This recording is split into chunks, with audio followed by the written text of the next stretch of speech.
אם זאת מלחמה, אני לא נבהל, אני כבר לא אומר חבל על הזמן המבוזבז שלא הצלחתי להחזיר.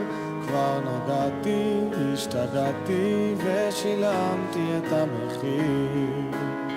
אם זאת מלחמה, אני לא נרגע, יש בי איזה דחף משוגע להיות פתאום שפוי ולא לסמוך על המזל ולאהוב אותך יותר, אם יש דבר כזה בכלל.